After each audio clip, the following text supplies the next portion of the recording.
আহ, মুরগির ওজন কিভাবে বুঝবো বা ওজন ঠিক আছে কিনা, এটা কিভাবে বুঝবো? উম, একটা মুরগির ওজন দেখে কি আমি বলতে পারবো যে এটা ঠিক আছে? এটা বলা যাবে না ওজন দেখে। হ্যাঁ, বলা যাবে না। অনেকে মনে করে যে ওজন বেশি আসছে ভালো আসছে, এটা বলা যাবে না। ওজন বেশি আসলে ভালো আছে ভালো হবে এরকম কোনো কারণ নাই, কারণ আপনি যে খাবার বেশি খাই, খাবার অনুযায়ী যদি ওজন বেশি না আসে তাহলে তো হবে না। আপনি দেখতে হইব কতটুকু খাবার খেয়ে কতটুকু আসছে। অনেকে কিন্তু ওজন বেশি দিকেই লাফায় যে বেশি ওজন আসছে, এটা কিন্তু ঠিক না।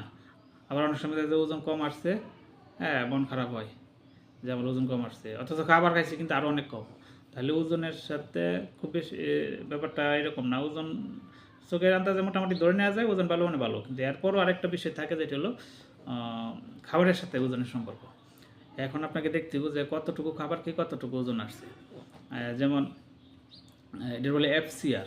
হ্যাঁ, অ্যাপ মানে ফুড খাবার, সি মানে কনভার্সন, মানে খাবার থেকে ইয়ে হয়ে খাবার পরিবর্তিত হয়ে যে মাংসে কনভার্সন রেশিও, খাবার থেকে মাংস যে পরিবর্তন হয়, মাংসে রূপান্তরিত হয়। তাহলে আপনাকে কী করতে হবে?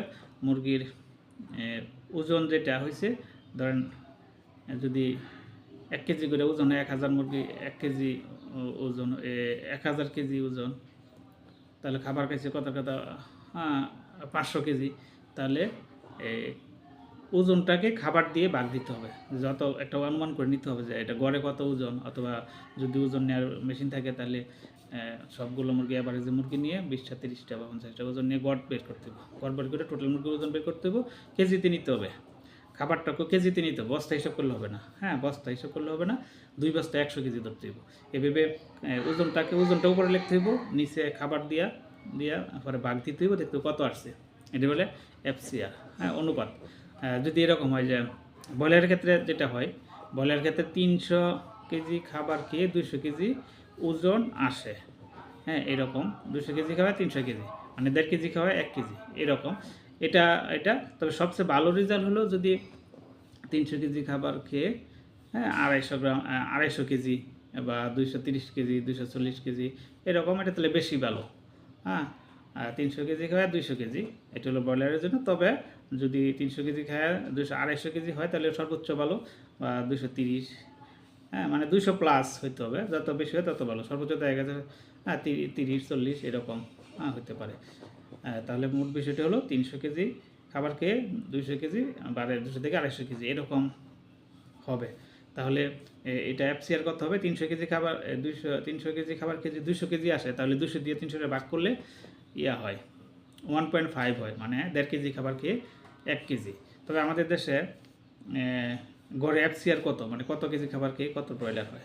ব্রয়লার নর্মালি দেখা যায় 30 দিন যদি কেউ পালন করে তাহলে এটা এফসিআর হয় 1.3 থেকে শুরু করে 1.5 এরকম হয়। 1.3 থেকে 1.5 মানে 1300 গ্রাম খাবারকে 1 কেজি হতে পারে, 1400 গ্রাম খাবারকে 1 কেজি হয়, 1500 গ্রাম খাবারকে 1 কেজি হয়, এরকম। বাংলাদেশে এরকম এফসিআর এরকম হয়, মানে 1300 থেকে 1500 গ্রাম খাবারকে 1 কেজি। এটা এক এক ফার্মের ব্যবস্থাপনারও বিভিন্ন কারণে কম বেশি হয়। আমার যে সব খামারি আছে আমি দেখি অনেকেরই, হ্যাঁ, 1300 গ্রাম করে 1 কেজি আসছে, অনেক খামারি আমার আছে। হ্যাঁ, এরকম খামারি আমার অনেক আছে, তাদের বেশিরভাগ ক্ষেত্রে এরকমই হয়। এই হলো ব্রয়লারে। এখন যদি সোনালি কালার, হ্যাঁ, কালার বার্ড হয়, বা সোনালি হয়, তাহলে দেখা গেছে এটা হয় 400 কেজি খাবার খেয়ে 200 কেজি। হ্যাঁ, 400 কেজি খাবার খেয়ে কত আসে 200 কেজি। এটা হলো মোটামুটি এই যে কালার বাট, সোনালি, কক, এরকম এই মুরগি। কিন্তু এখানে কালার বাটের ক্ষেত্রে তাড়াতাড়ি আসে, সোনালি ককের ক্ষেত্রে সময় বেশি লাগে, এটা 1.5 মাস লাগে। কালার বাটের সোনালির ক্ষেত্রে, ককের ক্ষেত্রে 2 মাস, আর কালার বাটের ক্ষেত্রে 45 দিন, এরকম। মানে সময়ের পার্থক্য। এফসিআরের ক্ষেত্রে একই, 400 কেজি খাবার খেয়ে 200 কেজি এরকম আসে। তবে যদি ভালো হয় তাহলে দেখা গেছে একটু বেশি হয় এফসিআর। 400 কেজি খাবার খেয়ে 200 কেজি হয়, তাহলে এফসিআর কত? 400 দিয়ে 200 ভাগ দিলে 200, 2 হয়, মানে 2 কেজি খাবার খেয়ে 1 কেজি। 2 কেজি খাবার খেয়ে 1 কেজি হবে। তবে যদি ভালো হয় তাহলে দেখা গেছে 2 কেজি থেকে 1 কেজি, মানে 2 কেজি লাগে না, দেখা গেছে 1800 বা 1900 খাবার খেয়ে 1 কেজি হয়। এটা হলো ভালো খামারি বা ভালো যদি হয় তাহলে এরকম হয়। নর্মালি 2 কেজি খাবার খেয়ে 1 কেজি, তবে কখনো কখনো 1800 বা 1900 খাবার খেয়েও হইতে পারে। হ্যাঁ, কেউ যদি ব্রয়লার খাবার খায় বা খাবার কোয়ালিটি যদি ভালো হয়, ব্যবস্থাপনা ভালো হয়, তাহলে এরকম হয়। তাহলে খাবার ওজন দেখেই বললে হতাশ হওয়া যাবে না। অনেক খামারি আছে আমাকে বলে, স্যার ওজন কম, ওজন কম, আমি বলছি তাহলে খাবার এই এফসিআর বের করেন কতটুকু কথা তাহলে দেখা গেছে এফসিআর ভালো, তাহলে তো সমস্যা নাই। খামারি কখন লাভ হবে, যখন এফসিআর ভালো হবে, আপনার ওজন দিয়ে লাভ হবে না। হ্যাঁ, ওজন দেখা গেছে বেশি আইছে, হ্যাঁ, কিন্তু এটিতে খাবারও বেশি খেয়েছি, তাহলে তো হবে না। হ্যাঁ, অনুপাত দেখতে হবে কতটুকু খাবার খেয়ে কতটুকু ওজন আসছে। তাহলে আমরা দেখলাম এফসিআর দিয়ে কীভাবে আমরা ওজন বের করবো এবং মুরগির অবস্থা যাচাই করবো। শুধু ওজন দিয়ে বলা ঠিক না, আমরা খাবারকে ওজন দিয়ে ভাগ করে যেটা আসবে অনুপাত কতটুকু খাবার খেয়ে কতটুকু ওজন আসছে ওইটা বের করবো। তাহলে আশা করি আপনাদের অনেক উপকার হবে। তাহলে এই পর্যন্তই, আল্লাহ হাফেজ।